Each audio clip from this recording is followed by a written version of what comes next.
What's up, guys? This is Cory. Welcome to CNA Films and Animation. Today I'm going to take another look at another analytical old versus new review of another famous group of movies. This one, I'm going to take a look at the 1984 film directed by Wes Craven, A Nightmare on Elm Street, and going to take a look at the 2010 film that was directed by Samuel Bayer, also titled A Nightmare on Elm Street. But yeah, anyway, so before I get into the actual old versus new stuff, I want to just say a few things about it. First off, I'll go ahead and mention the plot for both movies. Basically, what's happening is a group of teenagers are experiencing these nightmares, and they keep dreaming of this man that is in a red and green striped sweater with knives for fingers, and he is haunting their dreams, and he's basically their dreams are manifesting into reality where you know, if they get cut, burnt, whatever, it happens in real life. And they soon find out that this man was named Freddy Krueger, and he is basically the boogeyman in a way. So the entire goal is to not fall asleep, because if you fall asleep, then you're into his world and he could kill you.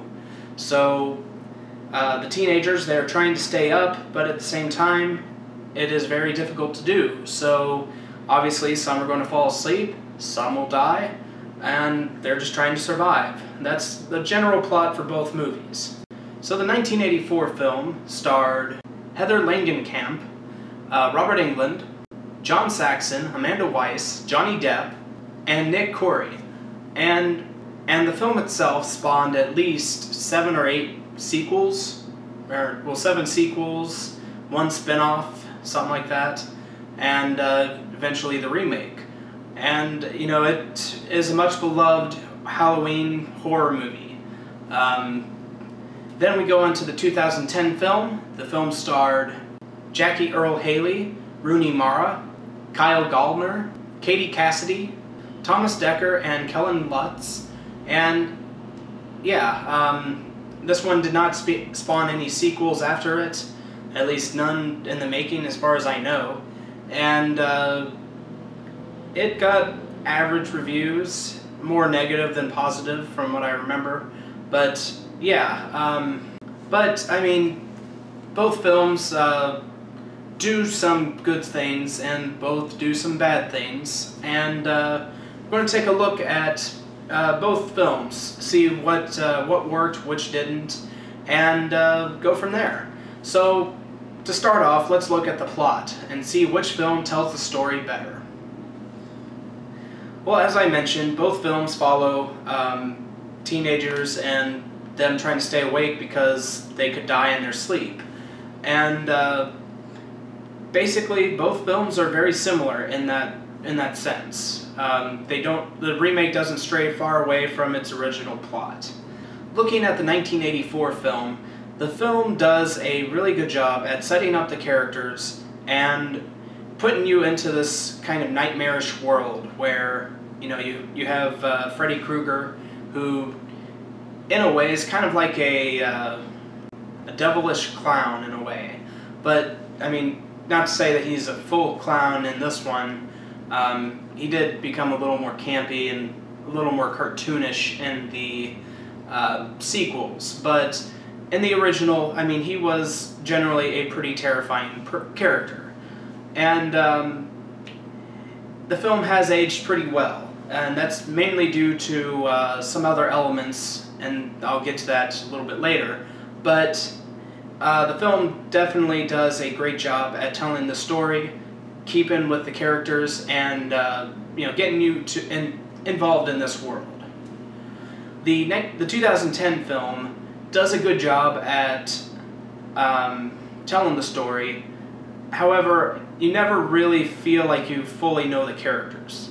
It throws in some things that were different from the original, because it's trying to be its own film while at the same time being a remake, and sometimes it works, sometimes it doesn't. I felt that it added some details that was rather interesting, and I thought it was interesting, but in the long run, I don't think it fully works. It's just kind of a mixed bag of stuff. So honestly, I think that the 1984 film tells the better story, setting up the characters, setting up the story and everything. Although there are some very surreal stuff that happens in the 1984 film, where the 2010 film kind of strays away a little bit from that. I mean, there's surreal stuff that happens, don't get me wrong, but I think it handles it a little bit better.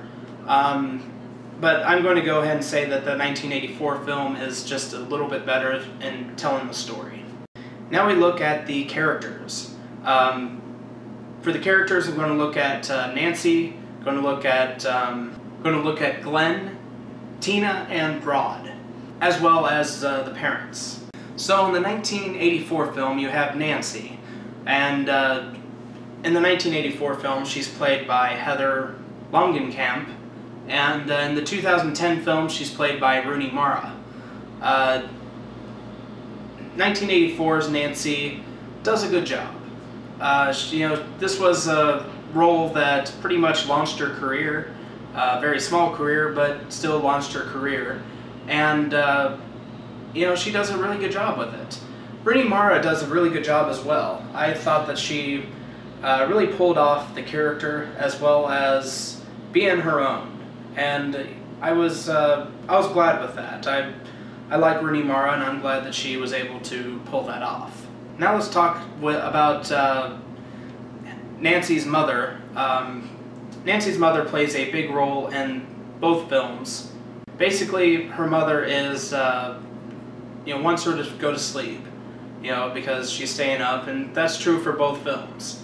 There was always something a little bit distant about the 1984 mother than there was in the 2010 film. Honestly, I think that the 1984 film, there's a little disconnect with Nancy and her.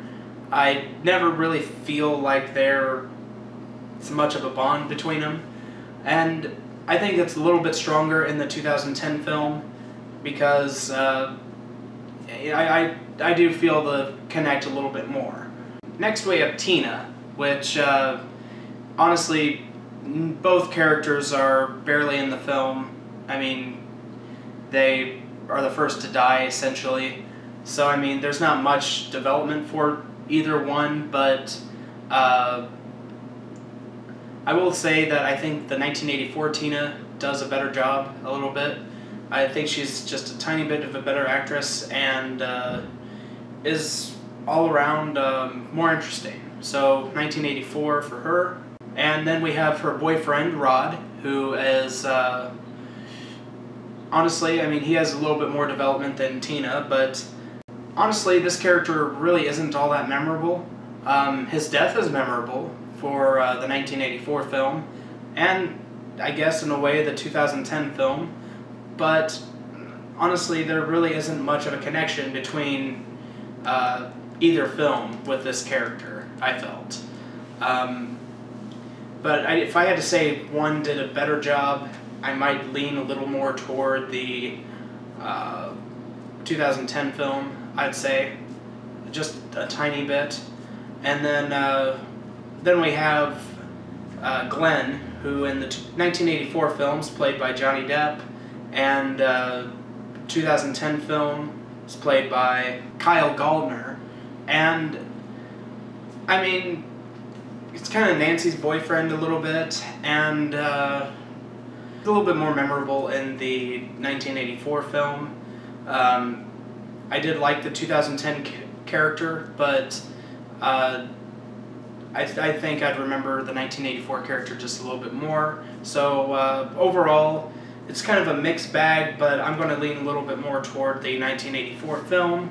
I do think that there are some very memorable characters and very memorable things that they do with the characters. Not to say that the 2010 film doesn't do memorable stuff with their characters as well. But yeah, 1984. Now we move on to the makeup. Which film does the better makeup? I'm going to say that 1984 film especially with Freddy Krueger and everything. It's just an iconic makeup, especially with Robert Englund as Freddy Krueger. I could not imagine him looking any different, which they did do a different look for him in the 2010 film. While there's nothing wrong with that, I never really bought into the character for the 2010 film. And I think a lot of it had to do with makeup, even though the makeup looked a little creepier. Well, the makeup looked a little more realistic in the 2010 film, but I'm going to go ahead and say that the makeup was better in the 1984 film. Now we move on to the special effects, which, the special effects in the 1984 film were all practical effects. Very cool, very well done. I really liked a lot of the elements. But then again, I also liked some of the elements with the 2010 film. Specifically, I liked the death in the beginning, and I liked the guy who was in jail, Rod's death. And I had issues with the whole Nancy, or I had issues with the whole Tina death, because in the 2010 film, she levitated a little too much for me. I mean, 1984 film did a really good job, and that scene's very memorable and kind of terrifying. But little 2010 film did too much copying from it, and I kind of wish that they would have changed, like they would have done a little bit more different from it. But yeah, 1984 is going to get my vote. Now we move on to the villain, which had the better villain, who played Freddy Krueger better.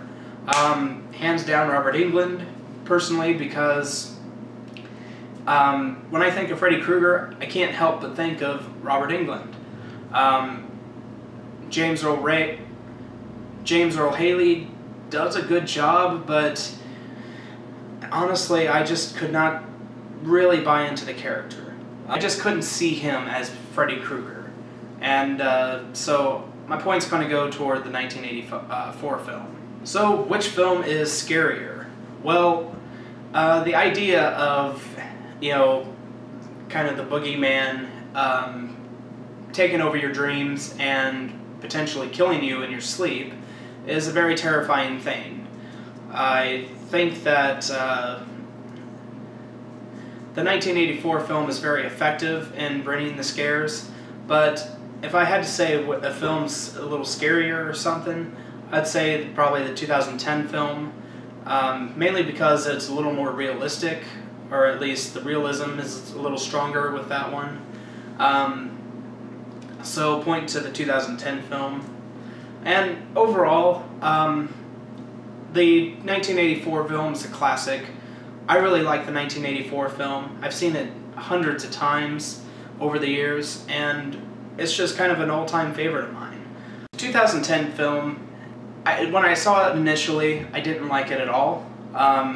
But upon re-watching it here for this review, it grew on me a little bit, but not by much.